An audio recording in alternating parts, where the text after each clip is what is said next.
Welcome to Season 5 of Where Does Food, the food history podcast that has 5 seasons all day, Chef. All day, Chef. Yes, Chef. Thank you. Heard on 5 seasons all day, Chef. Thank you, Chef. Thank you, Chef. I'm your host, Timmy Longbottoms, and with me, as always, is your other host, L Shortbottoms. L Shortbottoms. L Shortbottoms, how are you doing?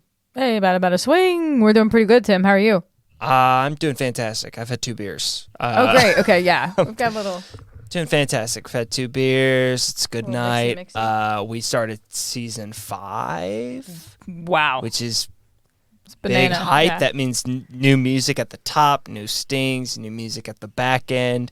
We got some fun ideas in the works. I'm pumped, man. I'm excited for this season. Truly, truly excited. Today we're talking about restaurants, L. Tim, I'm pumped. Tell me, I patron them all the And- time. Yeah? And it's a questionnaire episode. We all love the questionnaire episodes. Perfect. That's right, baby. We're back. We're trying to get Elle her accreditation for being a food was like, historian great, that doesn't perfect. actually exist. Solid start. Um, I didn't study. Elle, do you like restaurants? Do you enjoy them? I'm a fan of them. Like I said, I'll hit them up. I will be a patron of them. Some of them I have a bad experience in, some I get a great experience in them. So yeah, I like restaurants. I'm an absolute sucker for restaurants. I love them. I love restaurants. And I'm not big on like going out, but like restaurants are really nice. I like bars as well. I'm a big Big I bar like guy. an environment where I get to I like the environment where I get to sit down. Yeah, and sit down. and just chill, maybe get some food and have some drinks and enjoy some conversation. That's my style. There Okay. are roughly 2,817 Michelin star restaurants in the world. Wow. Out of 2,817, where do you rate restaurants? Oh my goodness, man. Okay, out of 2817, I would probably let's go 2200, and even 2200. We've got a lot of space to grow. 2,200. I'm typing it down so we don't forget. Yeah, because that tends to happen. So I appreciate that. Or Organized Season 5. Organized Season 5. We're crushing it. 2,200. That's a pretty high score. Right? Yeah, like you said, enjoy the experience. We'll see if I can change that. But before we do that, let's just take a quick little break, and then we'll come back and we'll get all into it. Sound good? I think so. I don't know nothing about the restaurant business. Nothing. All I know is to sit down and order a meal. I don't know how to make a restaurant. Let's get into the etymology. Bow, bow, bow, Everyone's bow. favorite time. It's the best time. Etymology. It's the best time. The word restaurant comes from the early 19th century. It is taken from the French word restaurer, which means provide food for and restore to a former state. Yeah. It's all about rejuvenation. So let's get to the questions. That's right, we're getting fast. We're going. Hardball. There's no. All right. Yeah. It's believed that the term restaurant may have been used before the early 19th century, all the way back in 1507. Ooh, okay. What did the word restaurant mean in 1507? Was it A, restorative beverage, B, restorative herbs, C, restorative sleep, D, restorative spa day? Ooh. That's hard. I'm gonna kind of go with B, the herbs, because it. Restorative herbs. Yeah, because That's a very good guess, 'Cause the Elle. food. That is not it. Oh It is- my god. It is. It is A. I was being a little sneaky on that That was one. sneaky. Herbs is closer. It's closer to food. The answer is A. It's restorative beverage. It is believed that the word restaurant could have been used as a term for restorative beverage Interesting. back in 1507. Yeah. I don't agree with that, but I guess that's why it's not that anymore. Yeah. You know what? Me either. Yeah, I've like the. Me either. And I think I'm gonna say that the term restaurant wasn't used until the early 19th century. How about that? I'll agree with that. Yeah. When did we start eating out anyways? That's what we're here for. That's a great We're question. here to learn That is a great. the Yeah. history of restaurants. Well, it turns out that people have been dining out for quite a while.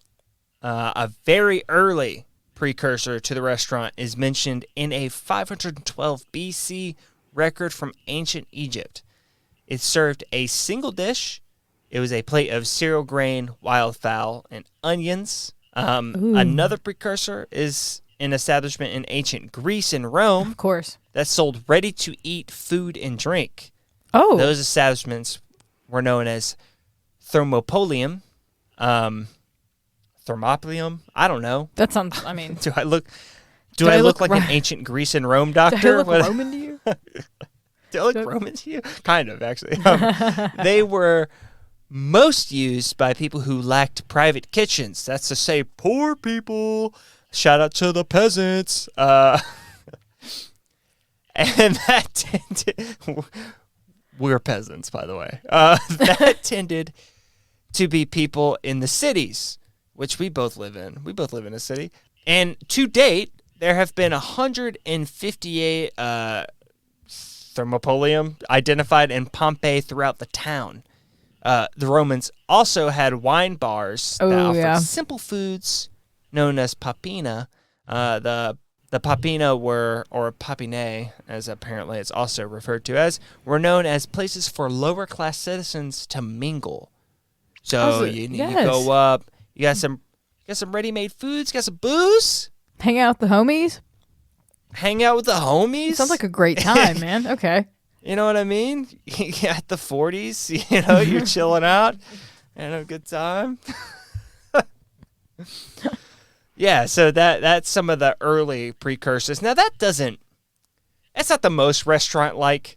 I even saw that like people likened that to some fast food stuff. I don't even know if that's necessarily really a thing. It Yeah. just sort of sounds like we had some merchants, they were making some food because kitchens weren't available in households. It almost seemed like a necessity for a town to function, essentially, was Make sure to everyone can have get the fed, ability yeah. to make sure people could eat food and have food that you could come and buy and stuff like that. So, but that's some of the early precursors to it, which is cool.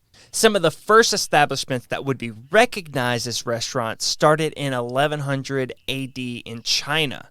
So a little bit further ahead in our timeline here. The cities of Kaifeng and Hangzhou had populations of more than 1 million each, which back in the day is kind of wild when you think about that. Yes. That's wild now. Fuck off. That's insane. A million no, that's people a in a million place? people, yeah. That's nuts. That's too many. I can only imagine what the infrastructure of that look like. Yeah, this is 1180. Right. What does that look like? That's what yeah. does that what look does that like? look like? Yeah. And so during the Song Dynasty, trade between these northern and southern capitals was a big deal. So, these north and south capitals, and they were constantly trading back and forth. And the restaurants at the time were there mainly to serve travelers. So these restaurants would, for instance, if it was in the north, they would be serving southern food, and if it was in the south, okay. they'd be serving northern food, which is kind of interesting that some of the earliest restaurants were ethnic restaurants. Right. They were essentially there to bridge a gap, because that's what food does. Ooh, yeah. If there's one thing that Where Does true. Food could give to the world, is that we can bridge gaps with our food. It's a way to bring people together, family, friends, strangers, nations, worlds. All right, I'm done with that. That was good. That was good. Yeah, thanks. Yeah, so these eateries were believed to be located, not believed, there it's like we kind of have evidence for this. They were located in lively districts with hotels, bars, brothels. So It was a great time. You have these busier blocks in the cities where people are staying, they're getting drunk, they're fucking, the whole nine, getting some good food that reminded them of their homeland. So, good time. And according to Chinese documents from the era, there were actually quite a bit of variety amongst the restaurants. Ooh. So Okay. you could get some different things. You can get some dim sum at one. You could kind of switch things around. Yeah. Pretty cool. And at the larger and fancier restaurants, you would see pre-plated demonstration dishes. Apparently, upwards to like 100 pre-demonstrated dishes. No way. They were doing that then? Oh my gosh. Yeah, which is like an early version of the menu, essentially. Like, you can sometimes see Jesus Christ, get it together. Pre-plated demonstration dishes still today, but this almost seems like it was as an sort of a menu, being like, hey, this is what we offer type stuff, which is interesting. The idea of just making that much food and just kind of keeping it out. You would also be greeted by a theatrical team of waiters. Oh, yeah, you got dinner and a show? Which brings us to our next question. Oh, no. What made the waiters theatrical? Oh. Is it A, they would do interpretive dance while they gave you your food? Okay. B, they would sing the orders to the kitchen staff as you ordered? C, they doubled as a sick band and would play music as you dined? D, they didn't do any theatrics because why the heck would you do that? Oh, shoot, fire. I'm like, is it actually D? There's no... I'm like, I feel like it'd be too chaotic to just sing orders back out to the kitchen like that. No? Unless it's actually it, dude. I don't know. You got multiple... Could you imagine? I mean, that's what I'm saying. I'm like, maybe C. Maybe we had dinner and music. Oh, you were so close. So technically they did have dinner and music, but it was that they would sing the orders to the No kitchen. way. The answer is B. Yes, Sounds Chinese idiotic, dude. manuscripts. It's nuts. The Chinese manuscripts explain that a waiter took their orders, then stood in line in front of the kitchen, and when his turn came, sang out his orders to those in the kitchen. Oh, so it wasn't even in front of the... Yeah. See, yeah, no. I was thinking that they were singing it in front of the Oh, table. like Like in front of, we just put the order in and they're like, No, hey, let me get a ding, ding, ding, ding, ding. And then Yeah. get on pitch and go. No, they went into the kitchen and they're like, hey, check this out. Yeah. Wow. They put down a sick track for their homies What a in sick the back. beat. Yeah. Come on. By the way, neither version is fine. Could you imagine if you went to a restaurant today and you put your order in and then the waiter just left and you just heard him in the back be like, we got a brisket for table 7. No, you would be like, what is happening? No shot is that dude singing my orders to the kitchen. I'm like, yeah, that's what's happening. Incredible. Okay. I'll take that. I'll take the loss on that one. So, we're going to go to Japan. In Japan, very briefly, during the 16th century, restaurant culture started developing out of tea houses. Ooh, okay. Tea house owner Sin no Raiku, I think that's his name, Rikyu, created a multi-course meal tradition known as kaiseki.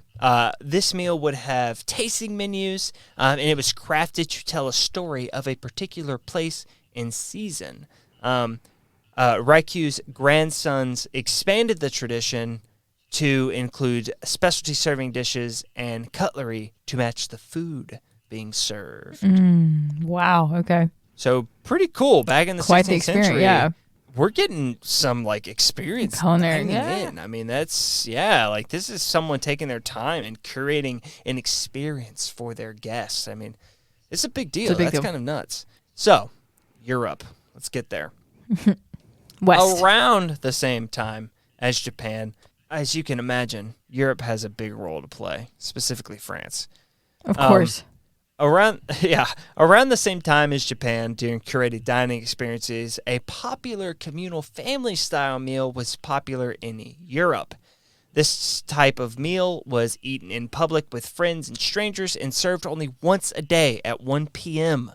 There was no menu and no choice, so it wasn't exactly like a restaurant, and it was pretty much left up to the cook of the inn to decide what was going to be served. So you'll find in early restaurant world, inns and taverns and things like that were kind of the places and spaces that would also serve food. And so this is kind of where food and restaurant culture would develop, was in those spaces. Wow. Okay. Yeah. And so during... It was like a buffet style? Well, that particular one meal a day thing it was literally imagine the Last Supper type of thing. It was literally like Oh, wow. you would buy a Just a shit seat, ton of food, yeah. essentially, and if you didn't and you missed the meal, you wouldn't get any. But like if you bought in and you would go to the place, you would be able to sit down and eat this meal that was curated by the cook of the inn or wherever you were staying at the time.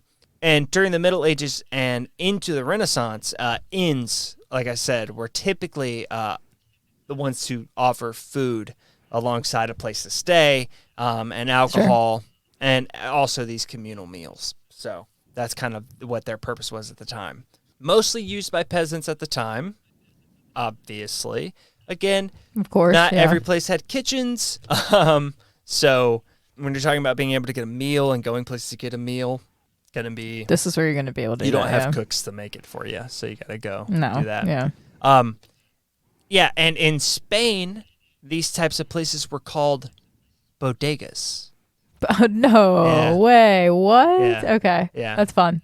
And then Bodegas. cook shops were also common in European cities during the Middle Ages. Cook shops would serve a bunch of different foods such as pies, sauces, fish, and other meats. People could either buy ready-made food or bring their own food to be cooked. Again, big in cities, big for peasants. Not everyone had kitchens. You live in a wonderful time. Look around and enjoy the fact that you have a kitchen, because it literally right. wasn't a thing. So, like I said, it's useful in cities because at the time, only large private homes had kitchens. Food would also be served at cabarets. If you don't know what a cabaret is, it's pretty much just like theatrical shows, just like more in a quaint setting, not like a big show. Think of burlesque, but maybe not as, risque.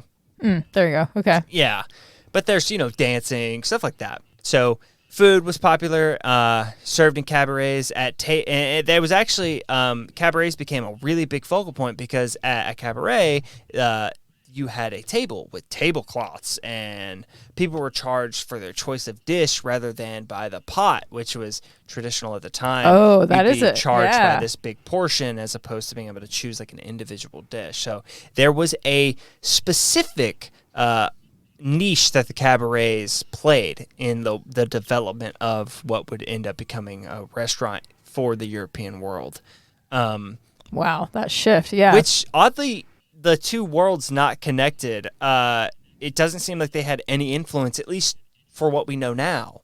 Like, I mean, it's crazy to think that, like, China and Japan had these whole things going on restaurant-wise, and Europe, even though they kind of get there, it doesn't seem like it comes from any Right. influence at all, which is pretty nuts.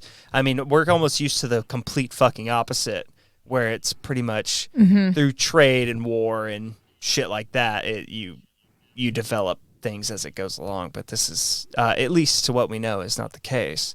And so, yeah, like I said, they become known as a more lively place to eat because you get some entertainment, and you also just, in general, get a nicer setting. Again, it's a nice table with a tablecloth, Yeah. and like there's an aspect to it. There's a service to it, if you will.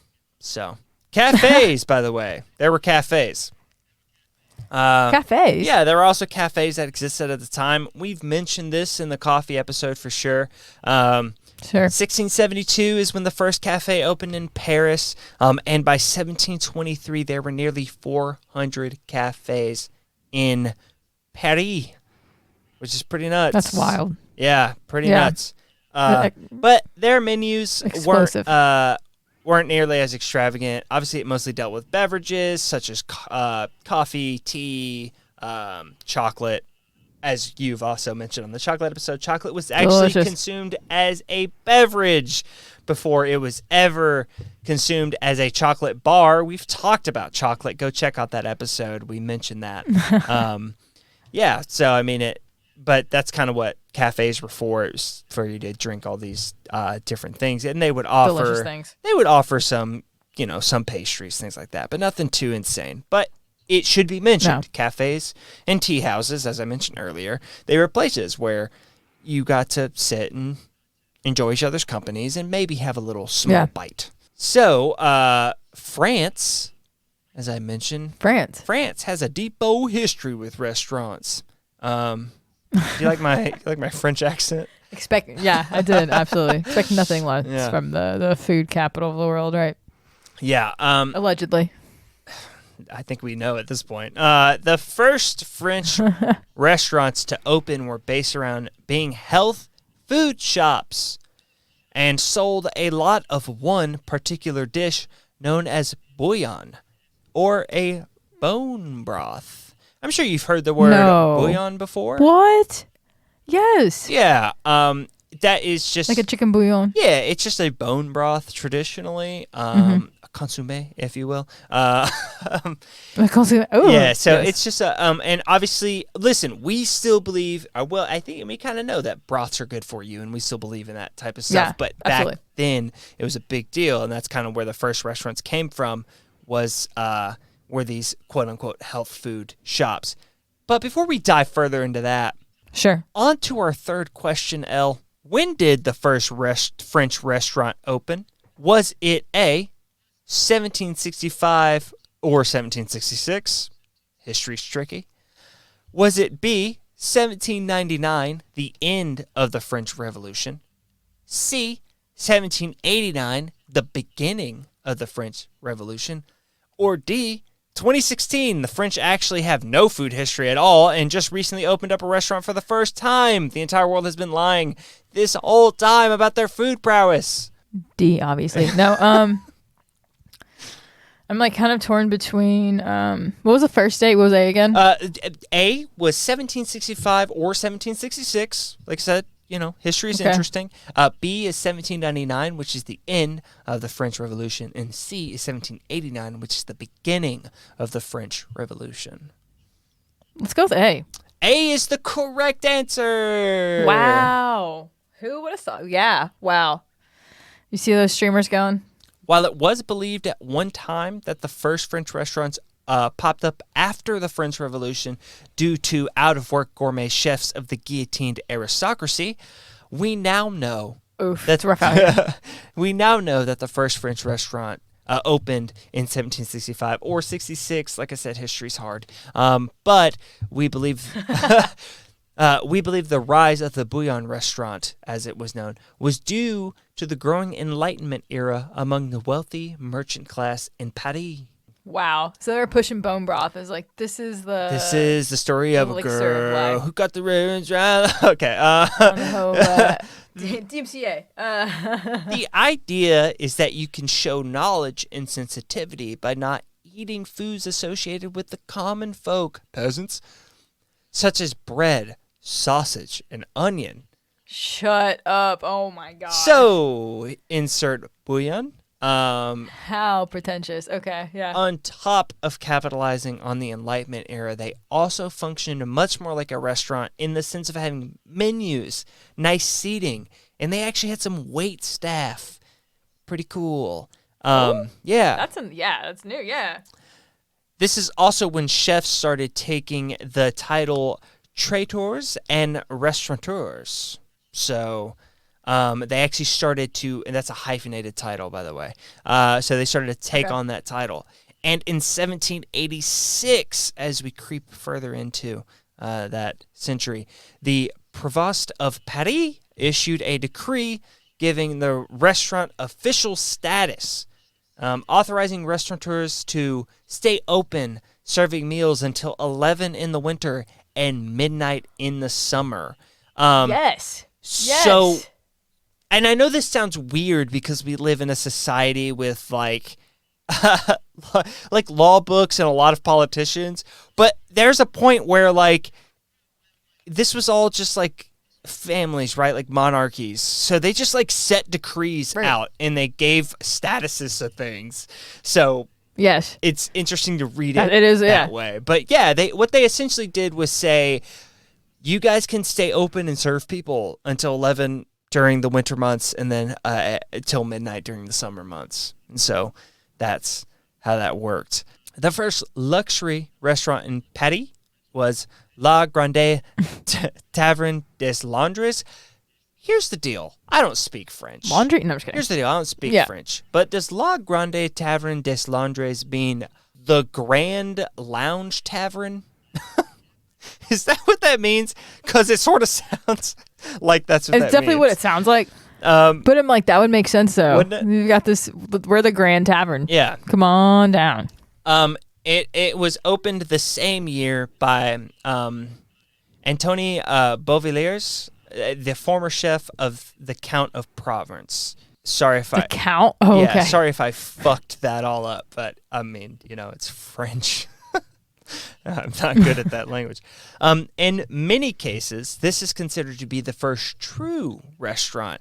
Again, let me just say that the other restaurants I mentioned are in fact restaurants, but the reason why this is considered the first true restaurant is because it combines elegance, organized waitstaff, Swag. a big cellar, and superior cooking. Swag. My God, they put it all together. Yeah, so this is considered one of the first like true restaurants. But Wow, okay. whatever, fuck them.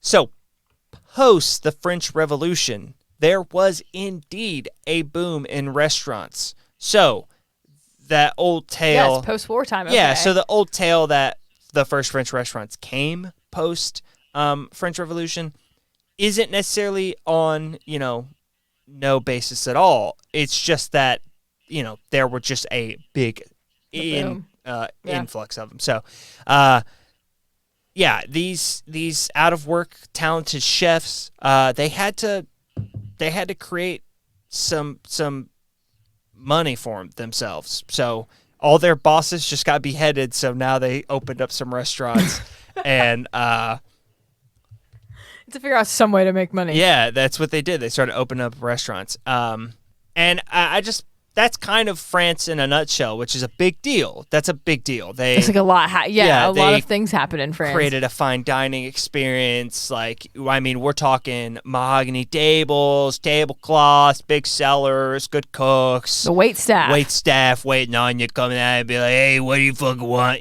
They're doing the whole nine. Obviously, probably a little bit more like, flowery than that, but that's French. That's my personal dining experience that I like. So that's how I chose to. That's my personal.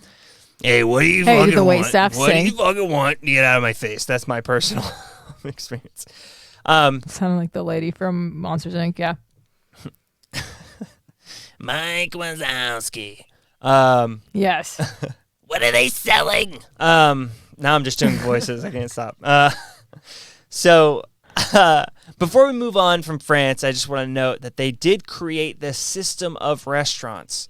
Now, most people may have gotten introduced to this due to all the incredible chef and cooking shows and movies that have come out a lot recently, and just in general the explosion of cooking entertainment via cable television, all that stuff.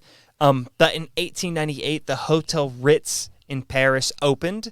That's right, the same one, with chef, I'm going to say Auguste Escoffier. He's the one that codified the brigade system. If you watched Hulu's The Bear, you'll know what that is. But if you haven't, let me help you.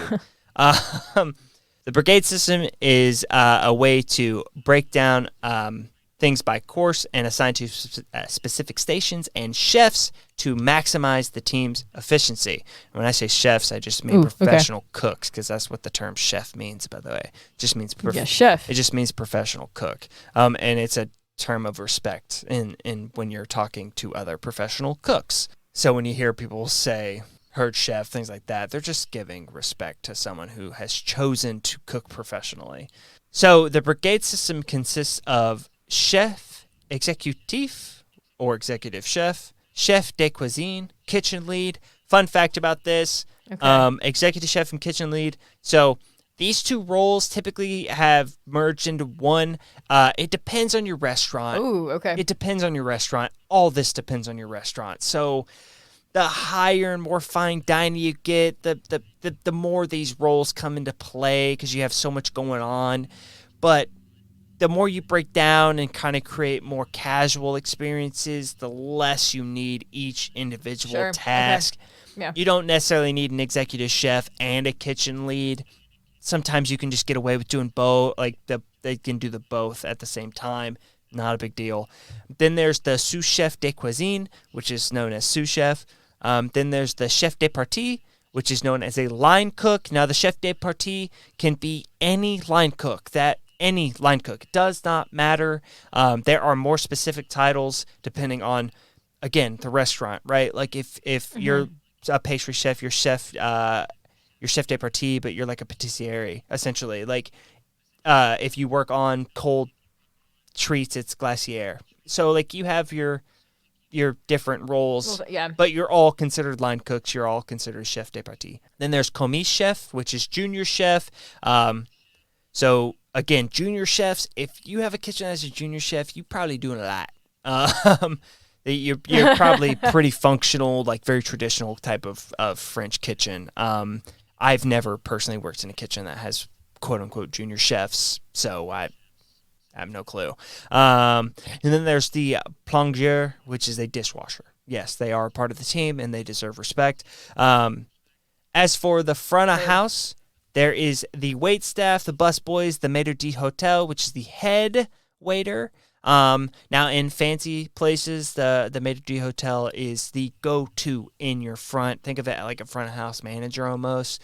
Okay. That's what you would probably see if you were job hunting in the States. You would see like front of house manager. It's just someone who needs to like create the ambiance. They are the go-to when it comes to ensuring that the vibe is right.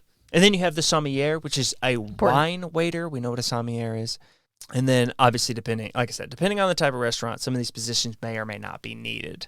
So they can fluctuate. There's also like streamline, and I didn't even mention there's also like hostess and a host, right? Like there's also like someone who just has that position, like they just straight up host people and like as they come in. So there's a bunch of different stuff, but that's sort of like what was created at the time to create a more structured.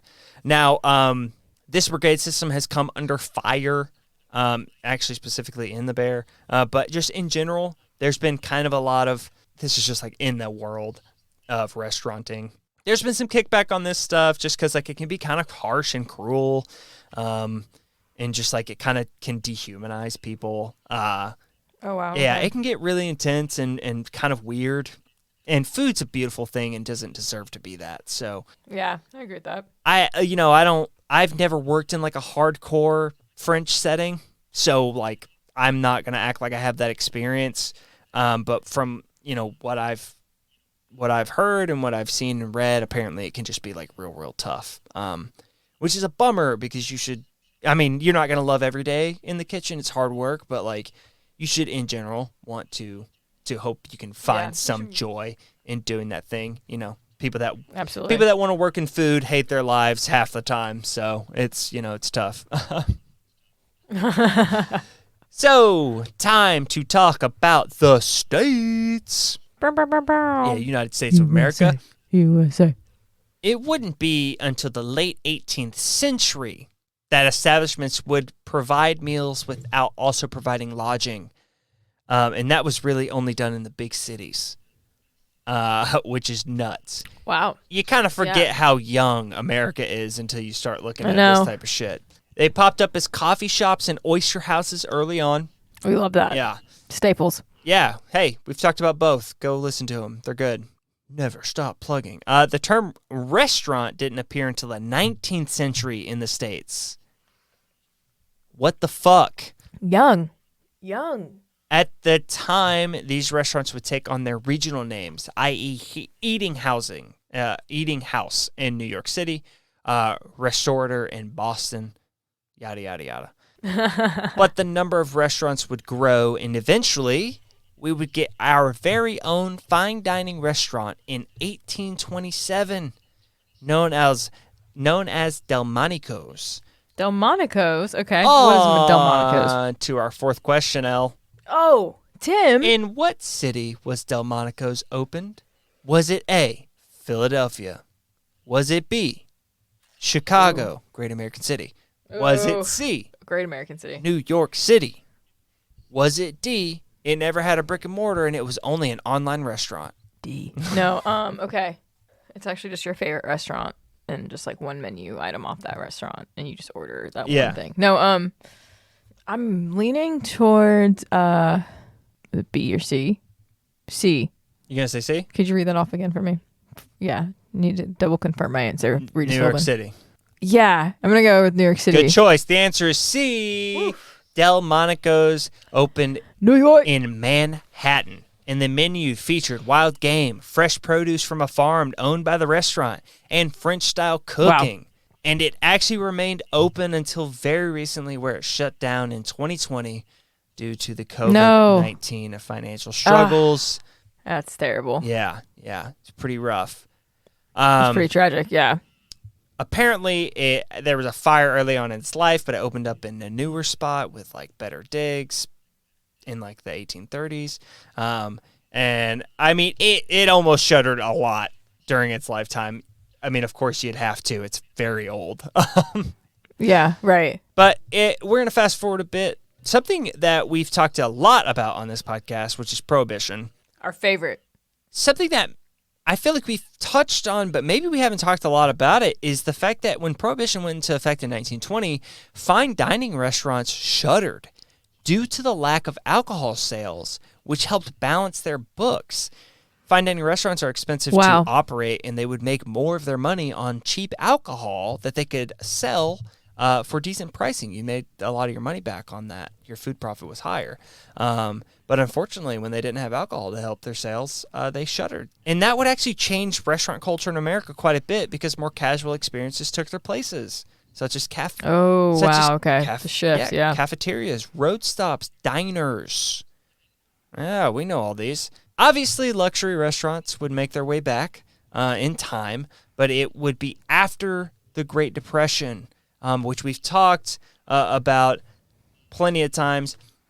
And even after that was be post-war. Obviously, we've talked about the post-war boom in the world of food. So you would see that slow climb back after the Great Depression, but then even further after that, after the rations would kind of lift and things got to a more luxurious time, and we could all spend more time talking about that. And we've also talked plenty about this, but at the time, in the 50s and 60s, cars became more available.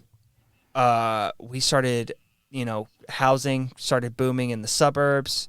Right. All that stuff started going on. We're not going to get into like white flight and all that nonsense, but what I'm getting at is that traveling started happening more. So these, obviously we've talked about McDonald's. McDonald's blew up. We've talked about White Castle, which was actually like the OG of OGs when it came to fast food, man. They were 5-cent hamburgers and they were crushing them out. It wasn't until Mr. Kroc took over McDonald's that it really started to boom over. But obviously they had a massive, massive impact on the world and on this country specifically. So, so all that stuff happened during the post-war.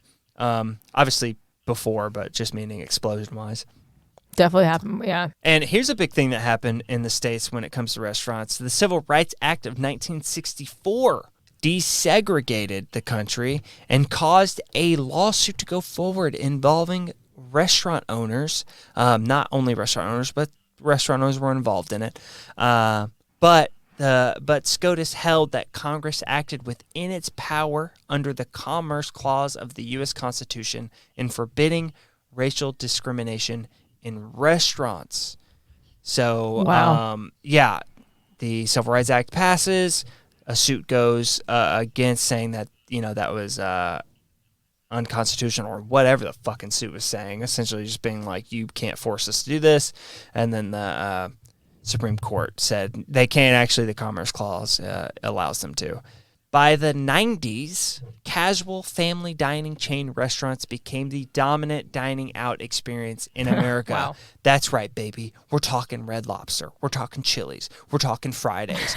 Born of the 90s. At the 90s, it was TGI Fridays, but now it's called just Fridays. We're talking cheddar scratch chicken.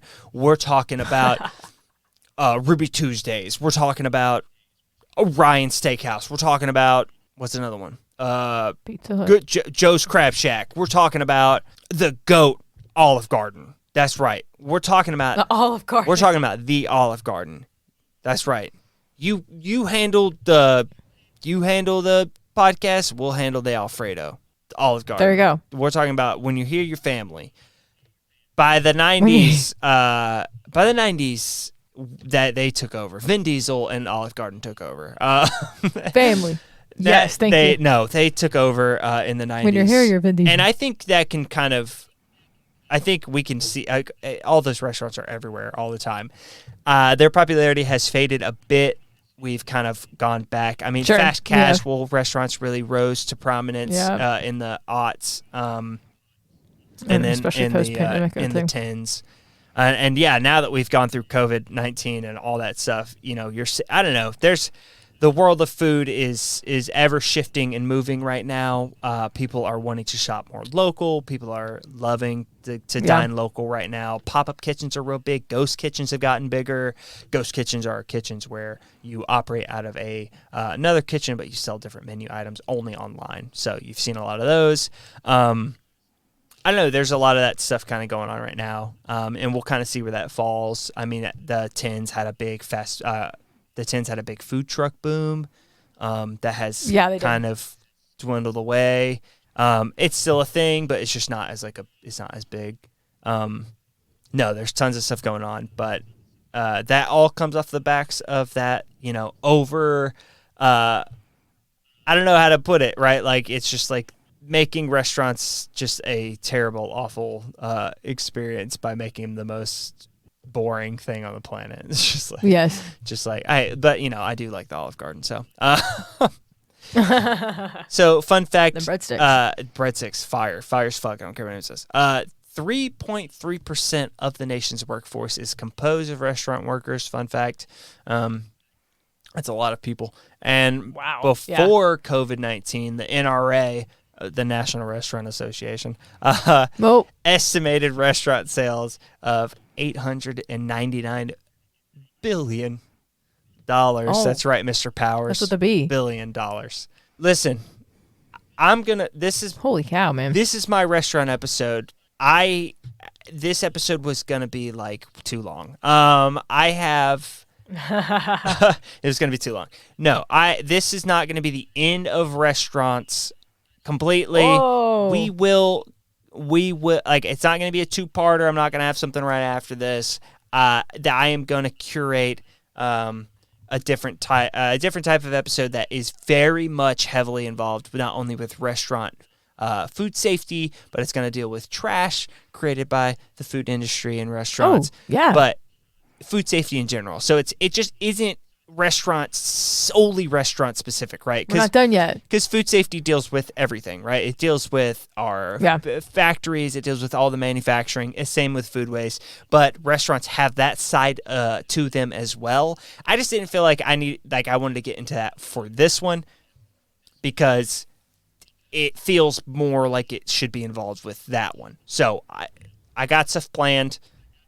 We'll come back around and talk about restaurant stuff, especially when it comes to food safety, especially when it comes to trash and how disposable trash and all this stuff has changed and evolved over time again. But I just let me note before I'm going to get off my high horse here. For the love of God. For the love of God. Listen, I know I've especially recently, I've just been like overly like toxically positive about it. Nothing's bad. Listen, I know we all have our problems. There's a lot of stuff in the world that's bad. But for the love of God, next time you go into a restaurant, I want you to stop and think for 5 seconds how many restaurants you go to without thinking twice about whether what you're going to get is going to get you sick or not.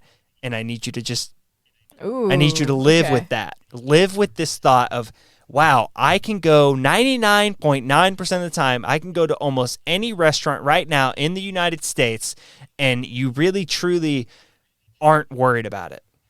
You're not worried about getting sick, and I just need you to fucking live with that. And I'll tell you what, if you are listening to this and you're in a spot that in a country that happens to be relatively wealthy, that's a thing that you guys got to recognize and understand that, because it's a brilliant thing. Again, brilliant thing. Is there more we can do? Absolutely. But just live on that. Restaurants are a fucking world wonder. The fact that we've created this system that universally is like safe to eat at is phenomenal. That's it. That's my horse. Yeah. That's restaurants. That's fantastic, Tim. That's restaurants. You gave it a 2,200. Where are you at now? I'm going to bump that up. I'm going to bump that up to 26.5. 26.50. 6.5. Pretty high. Pretty hot. We like restaurants.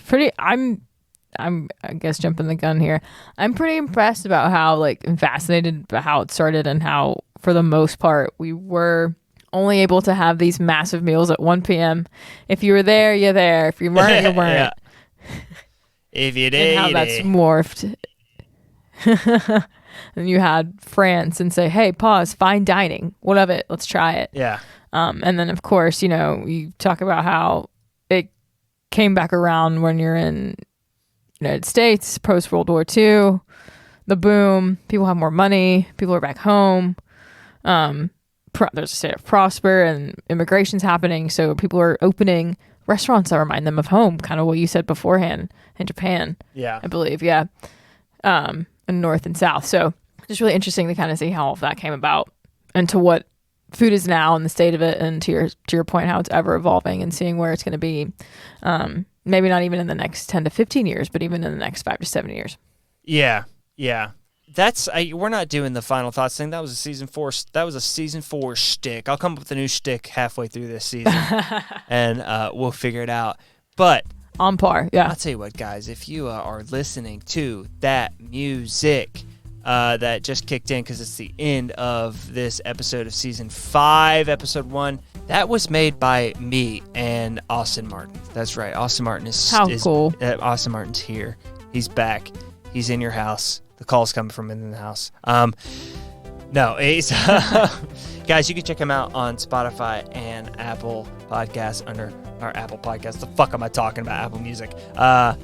You can find you can find him under Meridian Sky.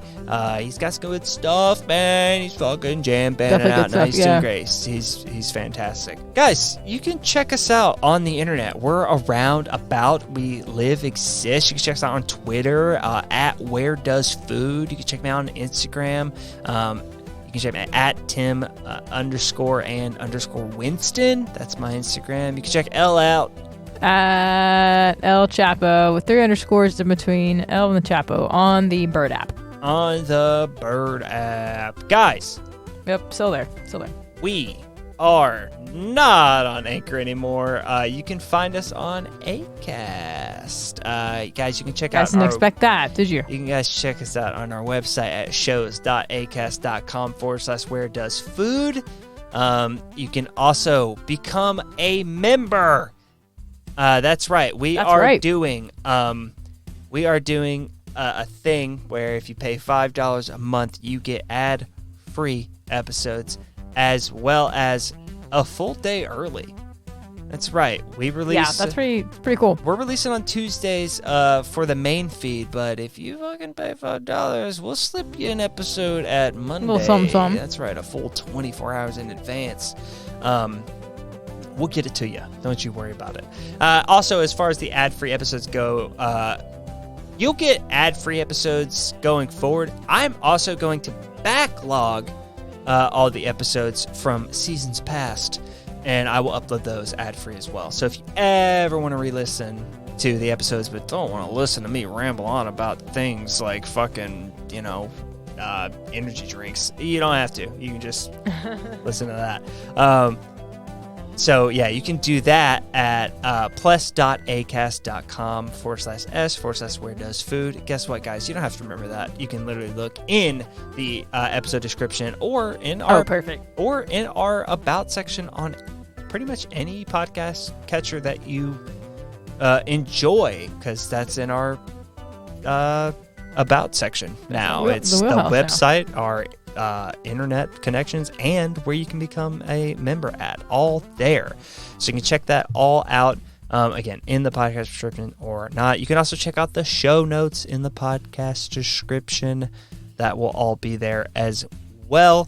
So Acast is our new home. I'm excited about it. You can, you can pretty much find us, as far as podcast-wise, you can pretty much find us wherever you get your podcast. That also now includes Amazon Music, which is pretty cool. That's awesome. Yeah, I don't know if we were there the entire time on Anchor, but I double checked to make sure we were there now. So if we were, great. If we are now, even better. Even better. Even better. Guys, an easy, simple way to support the show without throwing money at us is to rate the podcast. That's right. You can give us 5 stars. Any less, we will find you. We will hunt you down. We will harm you. I'm kidding. We won't do any of that. That's insane. Why would anyone do that? Seriously, just rate the show. Give us 5 stars. It's wonderful to do so. It helps with the algorithm. Also, just force people to listen to us. Word of mouth is a huge thing. It's a big deal. So Yeah. So do that. Those are easy ways to support us. I'm pretty sure that's the plugs. That's the brand new plugs, which is some new. That's it. Yeah. You hit them all. New information that I had to get out. But yeah, that's all she wrote. Solid. Season 5, episode 1, baby. We're back. In the books. Have a good one.